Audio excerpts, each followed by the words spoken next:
Hey-yo, what's going on, everyone? Lauren Sisler, Mike McCoy, sporting the red today. The crimson, right? I guess that's kind of crimson. I don't know.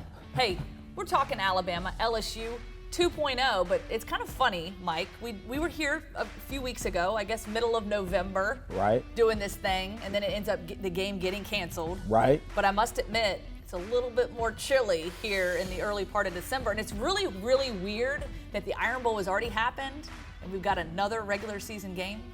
Yeah, it's strange things. Not to mention, it's LSU. So we're going to get into this matchup as we go head to head. Let's go now. Oh, now. Let's go now. Can't stop us. Let's go now. All right, so we're coming off a big win for Alabama over the Auburn Tigers, 42-13. And oh, by the way, they didn't have their head football coach, the man himself, Nick Saban, had tested positive for COVID-19. He was not available. So I got to ask you, Mike, let's pull the curtain back a little bit. You're a player.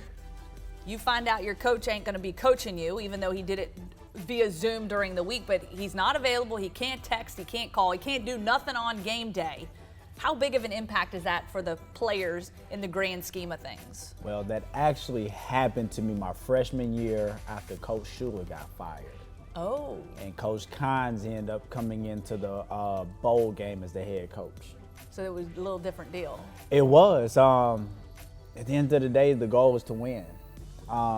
It's a little unweary. Practices are a little easy. It's, the principle isn't there, so, But, the common goal is to win at the end of the day. And I can only imagine this past week, Sarkisian is going to eventually be a head coach, so I'm sure he ran the program with no hiccups at all. So you think he boosted his resume just a touch? Yeah, he gone this year. I'm just gonna tell you that now. He gone. He gone next year.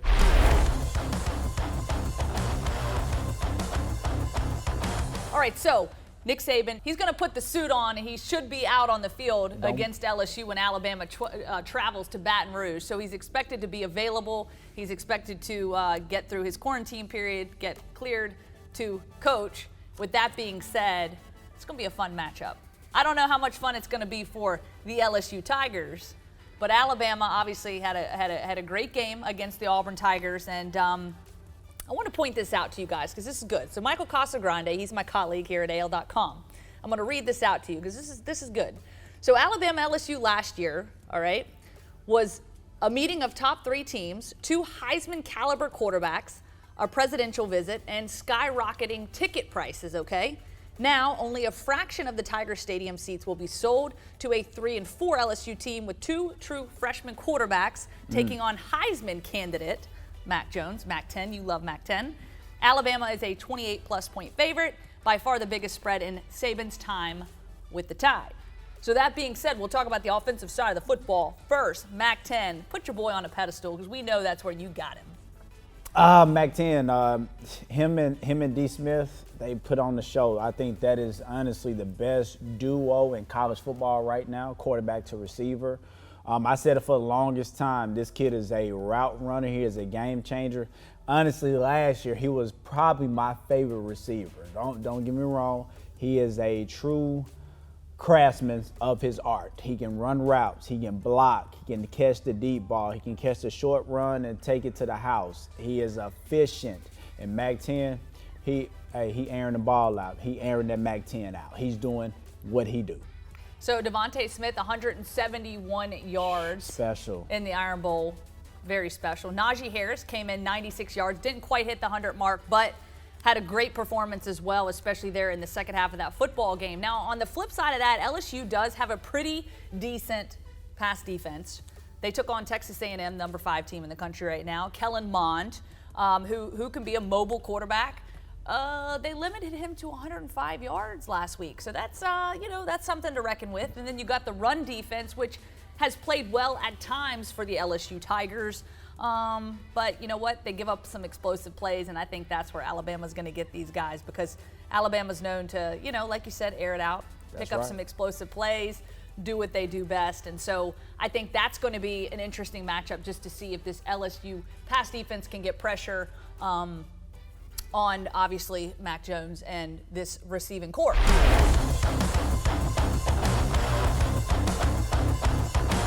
We'll go to the defensive side of the football. Just your thoughts overall. Obviously, you only allow Auburn 13 points, so pretty impressive. I'm going to tell you, some young guys stepping up in this defense. They've evolved. They've improved quite a bit because, oh, by the way, they've only given up 33 points since, I guess, the second half of the Georgia game. So they're showing some vast improvement because I remember you pleaded with them. I did. You pleaded, please get better. I think y'all had a talk with a lot of us old heads, and you got the job done. So I owe you. I'm not going to ask for an apology, but just keep up the good work. I need y'all to look like that Steeler defense, the steel curtain. Come on now. Don't give it up. All right, so here's the deal. There's a little bit of kind of turmoil going on at LSU. It's sort of been the case all year. From the offensive standpoint, they got 2 freshman quarterback, and then on top of that, they don't really have any pass threats right now. Because let's look at this. You got Jamar Chase. He opted out before the season. Yeah. That was a big hit. Then Terrence Marshall has opted out. He just opted out over the weekend. Yes. And then you got Racy McMath, who is considered doubtful for this game. So who are these freshman quarterback going to throw to? And then the ground game has not been exceptional. They've not been able to really run the football well. So, while Alabama has to show up and show out, Right.